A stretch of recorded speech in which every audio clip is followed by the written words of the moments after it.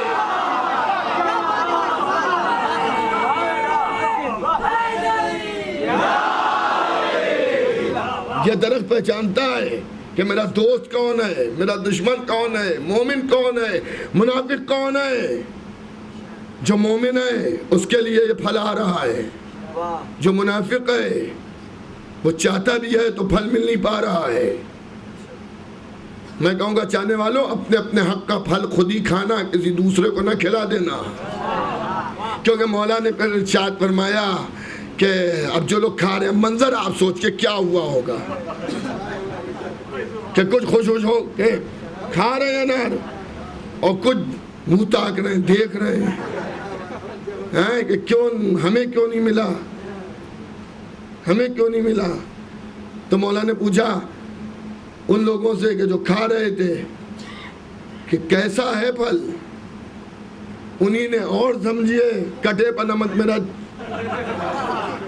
انہوں نے کہا ایسا پھل تو ہم نے کبھی کھایا ہی نہیں ہے۔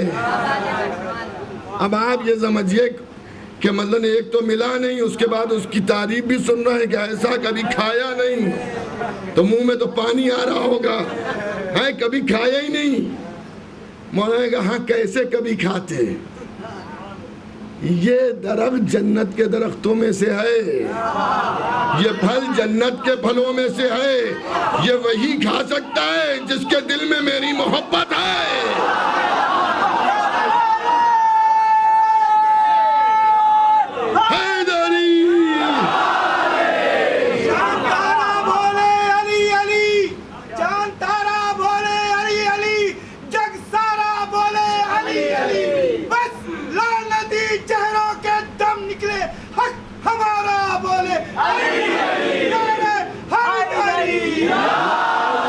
میرا چاہنے والا، میرا ماننے والا، مجھ سے عقیدت کرنے والا، مجھے ماننے والا صرف اس پھل کو کھا سکتا ہے، اس کے علاوہ کوئی نہیں کھا سکتا ہے۔ لوگوں نے کوششیں بہت کی، کئی بار طعم جنت آئے اور کوششیں ہوئیں کہ دوسرے بھی کھا لیں۔ یہ تو پھلوں کی بات ہے، بھنے ہوئے تیتر آئے، رسول کے زمانے میں بھنے ہوئے تیتر آئے۔ انشاءاللہ ہر محب حسین کو، ہر رونے والے کو طعم جنت ملے گا۔ ارے جو تبرک ملتا ہے اسے بھی طعم جنت سمجھ کے کھایا کیجئے، یہ بھی طعم جنت ہے۔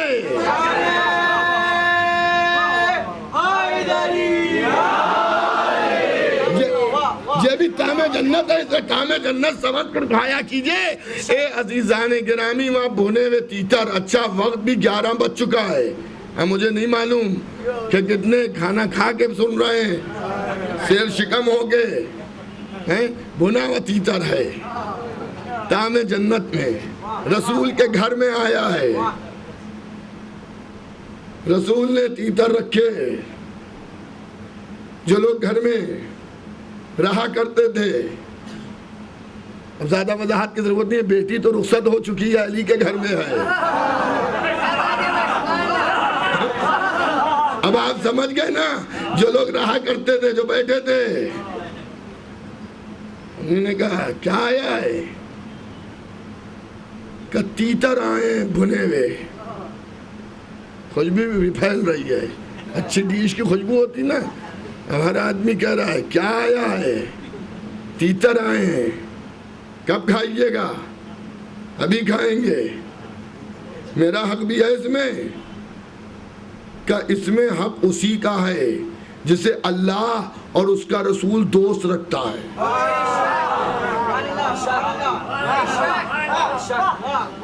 اب میں زیادہ وضاحت نہیں کروں گا کہ کون لوگ ہیں، کہ کھاؤں گا، مگر مجھے اس کا انتظار ہے کہ وہ آ جائے۔ اللہ اور رسول جسے دوست رکھتا ہے، اور وہ اللہ اور رسول کو دوست رکھتا ہے، وہ آ جائے تب میں کھاؤں گا۔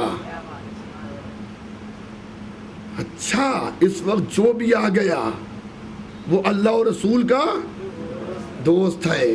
ہر آدمی چاہتا ہے کہ ہمارا اپنا کچھ ترقی پا جائے. سمجھ رہے ہیں آپ؟ تو فوراً گھر سے خبر دی گئی کہ آ جائیے، اللہ اور رسول کی دوستی کا پروانہ مل رہا ہے. یہ جنگ خیبر بھی نہیں ہے جہاں مرحب و انتر کے سامنے جایا جائے.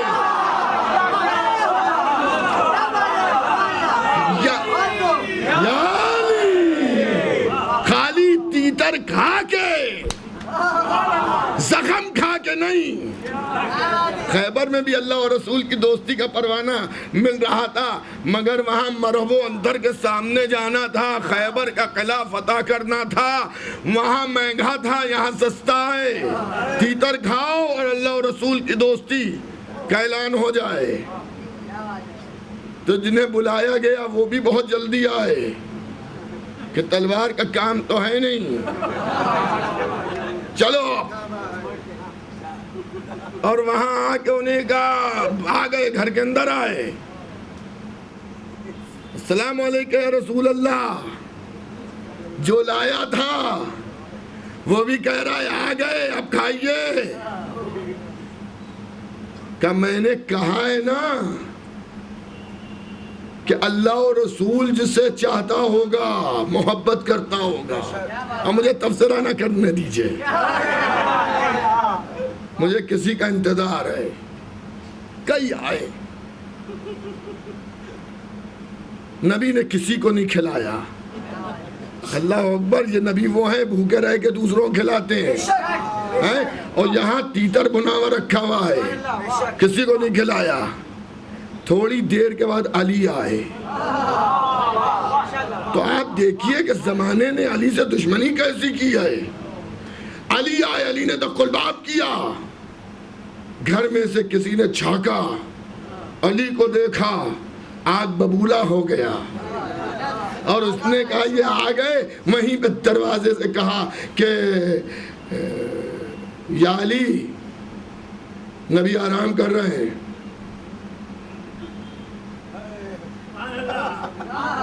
جائیے. علی چلے گئے. تھوڑی دیر کے بعد پھر آئے، دق الباب کیا.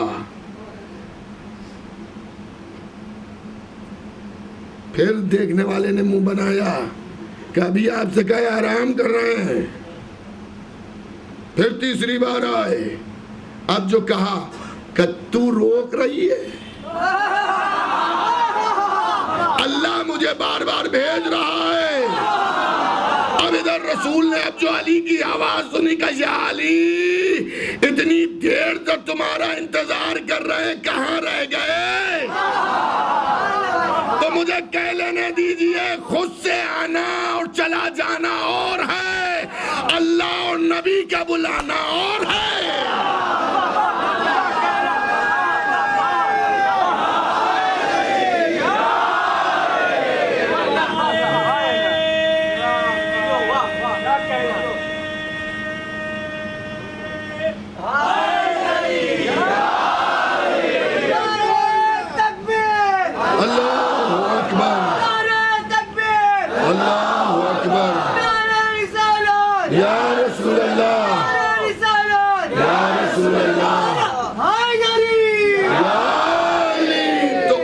رسول کا بلانا، اللہ اور رسول بلا رہے ہیں، آؤ علی. اب یہ بھی عجیب منظر ہے کہ تیتر آئے ہیں بھنے ہوئے اور کھا رہے ہیں صرف محمد یا علی، نبوت اور امامت. اب کیا عالم ہوا ہوگا گھر کا. یہ تو جب امام آئے تو ان سے پوچھ لیا گا کہ ہوا کیا ہوگا. عزیزان گرامی، تو یہ ہیں اہل بیت پیغمبر. قدرت فضیلتوں کا طواف کرا رہی ہے. پہچانے زمانہ مولا علی کو، پہچانے زمانہ حضور ختمی مرتبت کو. تام جنت آ رہا ہے اور آپ بھی گھبرائیے نہیں. میں نے جیسا کہ عرض کیا، تبرک یہ بھی طعم جنت سمجھ کر اسے کھائیے، کیونکہ جنتی نام حسین پر بٹنے والے تبرک کو لینے آتے ہیں، اس فرش پر بیٹھ جاتے ہیں جس فرش پر آپ بیٹھتے ہیں، اس فرش کی خاک کو اپنے بازوؤں پہ ڈالتے ہیں کہ جو غم امام حسین کے لیے فرش بچھتا ہے۔ آج تیسری محرم کی رات بھی آ گئی، بس عزاداروں خدا آپ کو سلامت رکھے۔ آج میں اتنی دیر مجلس پڑھنے کا ارادہ نہیں رکھتا تھا، کیونکہ میرے کچھ ساتھیوں کی یہ رائے تھی کہ آج جلدی مجلس ختم ہو جائے، لیکن جب میں نے دیکھا کہ جب چاہنے والے اسی طرح سے جمع ہوئے ہیں جیسے روز ہوتے ہیں، تو ذکر اہل بیت میں کبھی کیوں ہو۔ خدا سلامت رکھے۔ 2 محرم کا سورج غروب ہو گیا، تیسری محرم کی رات آ گئی۔ ابھی آپ دیکھیں کتنے جلدی یہ دن گزرتے ہیں، محسوس ہی نہیں ہوتا۔ ابھی کلی کی بات تھی، محرم کا چاند ڈھونڈا جا رہا تھا، لوگ پوچھ رہے تھے پہلی کل ہے یا نہیں ہے، آج لیجئے تیسری کی شب آ گئی۔ محرم کے دن سن 61 ہجری میں جتنے آگے بڑھ رہے تھے اتنا حسین پر مصیبتوں کا غلبہ ہوتا جا رہا تھا، مصیبتیں بڑھتی جا رہی تھی۔ اے عزاداران امام، عالم یہ ہے تیسری محرم کو کہ حسین اور اصحاب حسینی پر پانی بند کر دیا گیا۔ عام طور سے میں بزرگوں کی بات نہیں کرتا، نوجوان یہ سمجھتے ہیں کہ 7 محرم سے پانی بند ہوا ہے۔ 7 محرم سے پانی نہیں بند ہوا ہے، 7 محرم تو وہ تاریخ ہے جب قحط آب ہوا ہے۔ پانی تو اسی دن سے بند ہو گیا تھا کہ جس دن سے حسین کے خیمے نہر فرات سے اٹھائے گئے تھے۔ ہاں، 3 محرم سے 7 محرم تک وہ پانی استعمال ہوا ہے جو حسین کے خیموں میں مشکوں کے اندر بھرا ہوا رکھا تھا۔ لیکن 7ویں محرم وہ ہے کہ اب قحط آب ہے، ایک قطرہ پانی کا نہیں ہے۔ عزیزان گرامی، آپ اکیلے مصیبت امام حسین پر نہیں رو رہے ہیں، روتے روتے محسوس کیجئے تو آپ کو محسوس ہوگا کہ ایک دکھیاری ماں بھی رو رہی ہے۔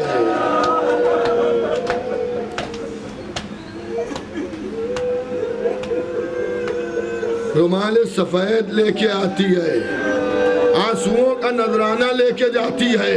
میرے والد مرحوم مولانا مرزا محمد عالم صاحب قبلہ مجتہد تابسرہ فرمایا کرتے تھے، یہ امین کی بیٹی ہے، آپ کی امانت ضائع نہیں ہوگی۔ روز محشر جب آپ کا کوئی مددگار نہیں ہوگا، زہرا آواز دیں گی، یہ میرے لال پر رونے والوں، تمہارے آنسو میرے رومال میں ہیں۔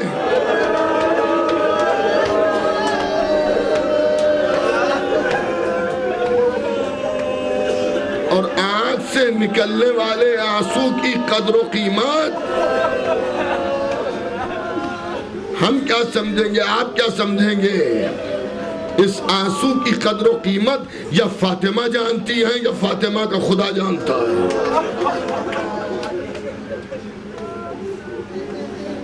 اور مجھے کوئی تعجب بھی نہیں ہوتا ہے جب مصیبت امام حسین پر آپ روتے ہیں۔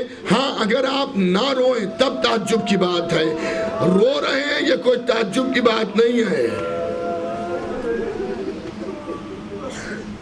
جنگل کے جانور روئے ہیں حسین پر،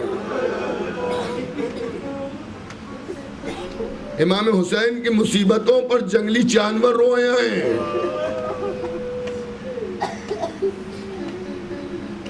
تاریخ کہتی ہے کہ بنی اسد کا ایک شخص روایت کرتا ہے کہ بعد قتل امام حسین میں اپنے کھیت میں پانی دے رہا تھا. مجھے نہیں معلوم کہ حسین قتل کر دیے گئے ہیں. میں اپنے کھیت میں پانی دے رہا تھا کہ مجھے مشک و عنبر سے زیادہ بہتر خوشبو محسوس ہوئی. ایسی خوشبو مجھے محسوس ہوئی کہ میں نے پانی دینا چھوڑ دیا. میں خوشبو کا سہارا لے کے چلا کہ یہ خوشبو آ کہاں سے رہی ہے, یہ خوشبو کدھر سے آ رہی ہے. کہنے والا کہتا ہے میں چلتا چلا گیا اور چلتے چلتے میں ریگستان کربلا پر پہنچا تو میں نے دیکھا کہ مقتل کربلا میں گلے کٹائے لشکر حسینی سو رہا ہے.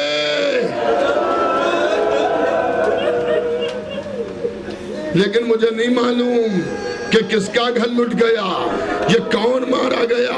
مرد اسدی کہتا ہے کہ میں اتنا ضرور سمجھ گیا کہ کسی نبی کا گھرانہ لوٹا گیا ہے, یہ میتیں کسی نبی کے گھرانے کی ہیں.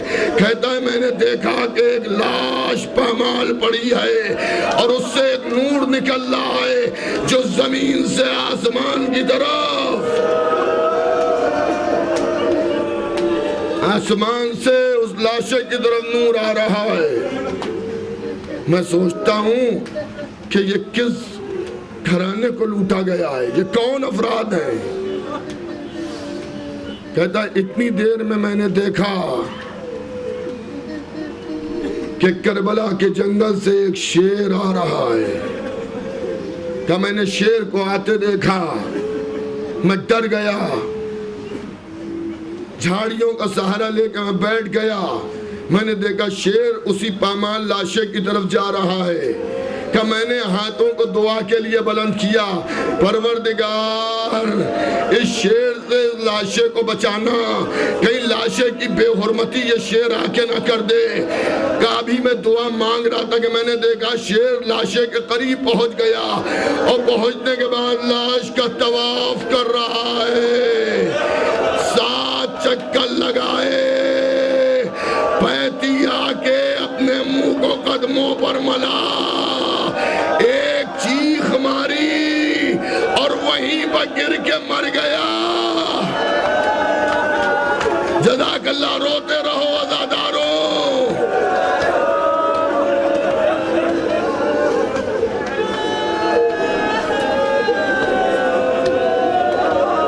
السلام علیکم یا ابا عبداللہ. اے حسین آپ پر ہمارا سلام ہو.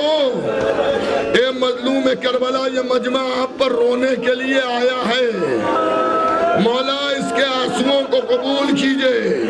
مرد اسدی کہتا ہے مجھے عجیب سا لگا کہ شیر کو ہو کیا گیا. اب لاشے کے سرانے گیا اور جا کے کہتا ہے اے لاشے کے وارث تمہیں تمہارے حق کا واسطہ یہ تو بتاؤ کہ تم ہو کون, اور یہ شیر کیا کہنے آیا تھا.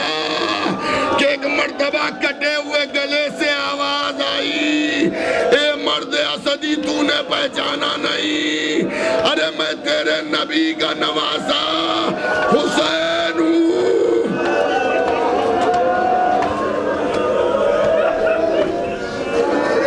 جزاک اللہ. روتے رہو عزاداروں, فرصہ دیتے رہو فاطمہ کو. مرد اسدی پہچانا نہیں تو نے, میں حسین ہوں. مرد اسدی کہتا ہے اب جو میں نے حسین کا نام سنا میں روتے روتے بے ہوش ہو گیا. جب ہوش آیا میں نے کہا مولا یہ شیر کیا تھا, یہ شیر کیا کہہ رہا تھا. مولا نے پوری داستان سنائی. مرد اسدی میرے کم سنی تھی, بچپنا تھا, میرے نانا کا زمانہ تھا. میرے نانا کی خدمت میں ایک شخص نے اس شیر کو پیش کیا. یہ بھی اس وقت بچہ تھا. مرد اسدی میرے نانا نے میرے حوالے کر دیا, میں نے اسے اللہ کی راہ میں آزاد کر دیا.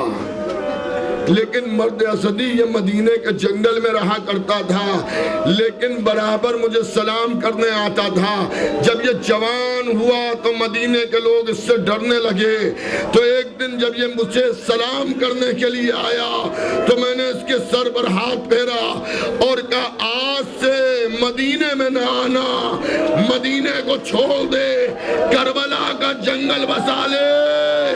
ایک رات آئے گی جس رات میری بیٹی سکینہ مقتل میں دوڑ کے کہہ رہی ہوگی اے میرے بابا۔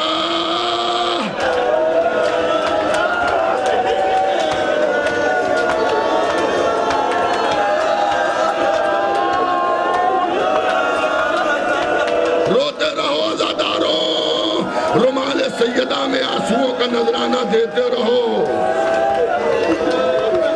آپ اتنا رو لیے کہ مجلس تمام ہو سکتی ہے، لیکن کل بعد ختم مجلس ایک محب حسین مجھے ملا اور اس نے کہا مولانا گزارش ہے۔ میں نے کہا بتائیے۔ کہ گزارش یہ ہے کہ مصائب کچھ زیادہ پڑھ دیجئے گا۔ اللہ اکبر، یہ امام حسین کے غم ہے جس کی تمنا آپ کرتے ہیں۔ آدمی رونا زیادہ پسند نہیں کرتا، لیکن حسین پر رونے کی فرمائش کی جاتی ہے۔ مرد اسدی، میں نے شعر تک کہا ایک رات جب میری بچی مجھے پکارے تو آ جانا، میں گلا کٹائے مقتل میں پڑا ہوں گا، میری بچی کو میرے لاشے تک پہنچا دینا۔ کہ جب شام غریبہ کا اندھیرا آیا، جلے ہوئے خیموں کی راکھ پر میری بیٹی مجھے یاد کر کے رو رہی تھی۔ ایک بار سکینہ کو نیند آنے لگی تو میری بچی کھڑی ہوئی، بابا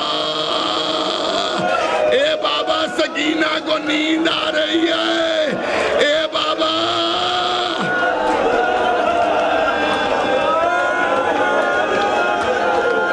اے بابا کدھر ہو؟ اس شیر نے مجھ تک پہنچایا۔ 11ویں محرم کو یہ شعر پھر آیا تو میں نے کہا کہ میری بہن زینب آج اسیر ہوگی، آج میری بہن زینب گرفتار ہوگی، آج میری بہن زینب کوفے لے جائی جائے گی۔ دیکھو پیچھے پیچھے زینب کے چلنا اور زینب پر ہونے والی مصیبتوں کو مجھے بتانا، یہ نہ سمجھنا عزاداروں کے حسین کو علم نہیں ہے۔ حسین زینب کی مصیبتوں پر ایک جنگلی شیر کو گواہ کرنا چاہتے ہیں کہ دیکھو میری بہن پر کتنی مصیبتیں پڑی۔ کہ مرد اسدی اب تو برداشت نہیں کر پائے گا، اب آگے کی داستان نہ سن۔ مرد اسدی کہتا ہے نہیں مولا بیان کیجئے۔ اب ایک مرتبہ کٹے ہوئے گلے سے آواز آئی، 11ویں محرم کو جب میری بہن کو اسیر کر کے قافلہ چلا تو یہ شیر قافلے کے پیچھے پیچھے اور روز آ کر مجھے بتاتا تھا کہ میری زینب پر کون کون سی مصیبتیں پڑی۔ اللہ اکبر۔ سنو عزاداروں، اگر سچے دل سے تصور کر لیا تو گھر تک روتے ہوئے جاؤ گے۔ ایک مرتبہ حسین کہتے ہیں روز یہ آتا تھا مجھ سے کہتا تھا آج زینب پر یہ مصیبت ہوئی، آج زینب پر یہ مصیبت ہوئی، آج زینب پر یہ مصیبت ہوئی، لیکن آج جب یہ آیا تو اس نے کہا مولا اب میں یہ خدمت نہیں کر سکتا، مجھ سے یہ خدمت نہیں ہو سکتی کہ میں زینب کی مصیبتوں کو دیکھوں۔ حسین کہتے ہیں کہ میں نے پوچھا کہ کیوں تو ایسا کہہ رہا ہے تو شیر نے جواب دیا مولا آج زینب دربار میں داخل ہو گئی۔ ارے جب زینب دربار میں جا رہی تھی ہاتھ بسے گردن بندھے تھے،